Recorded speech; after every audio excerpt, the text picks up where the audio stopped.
আসসালামু আলাইকুম। Hello everyone, সবাই কেমন আছেন? আশা করি সবাই ভালো আছেন।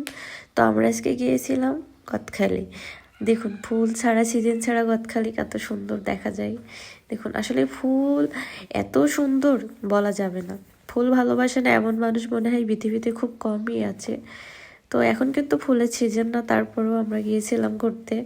যেহেতু আমার মেয়ে একটু বাহানা করছিল, এই জন্য আমরা নিয়ে গিয়েছিলাম।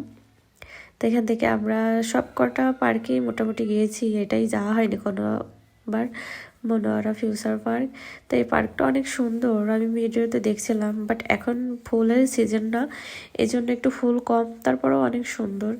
আসলে ফুল এত সুন্দর লাগে, ফুল ভালোবাসে না এমন মানুষ খুব কমই পৃথিবীতে। তো এখানে কিন্তু ফুল না থাকলেও মানুষের ভিড় সব সময় জন্য। আর দেখুন ফুলের সিজন না, তারপরও দেখুন একদম তাজা গোলাপ, একেবারে তাজা গোলাপ।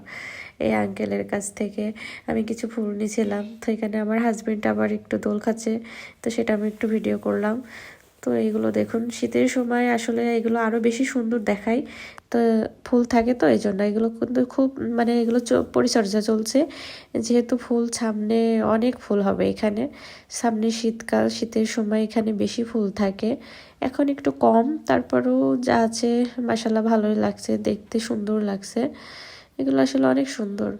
ক্যামেরাতে কতটুকু বোঝা যায় জানি না, বাস্তবে আমার কাছে খুবই ভালো লাগে। আসলে আমি খুব ফুল ভালোবাসি, ফুল যেখানে আমি সেখানে সব কিছুই পছন্দ করি। তো এগুলো ফুল দিয়েই সাজানো হয় যখন ফুলের সিজন থাকে। এগুলো তো আমি দেখছি একটা ভিডিওতে। তো এগুলো ফাঁকা ফাঁকা লাগতেছে, যেহেতু ওখানে ফুল হবে আরও। তো আমরা ফুল ছাড়াই গিয়েছিলাম দেখতে কেমন। এখানে বাটারফ্লাইগুলো অনেক ভালো লাগছিল দেখতে। এটা শুরুতেই কিন্তু এই বাটারফ্লাইগুলো পড়ে। তো আমরা বেশি ঘোরাঘুরি করি নাই, যেহেতু সন্ধ্যার পরপরে আমরা চলে আসছি। তো এখানে একটু কিছু কসমেটিক দেখছিলাম। মোটামুটি এখন সব জিনিসের দাম প্রায় কম এখানে, যেহেতু এখানে একটু মানুষও কম। তারপরে সন্ধ্যা হতে দেখছি মানুষ। দেখুন, আমি প্রথম ভিডিওতে দেখছিলাম মানে সন্ধ্যার আগে ফুল দেখতে কেমন, সন্ধ্যার সময় দেখেন লাইটিংয়ের আলোয় ফুলগুলো আরও বেশি সুন্দর লাগছে। তো সবাই ভালো থাকেন, আমার পেজটা ফলো দিবেন, আমার পাশে থাকবে, আমি আর আমার হাজবেন্ড।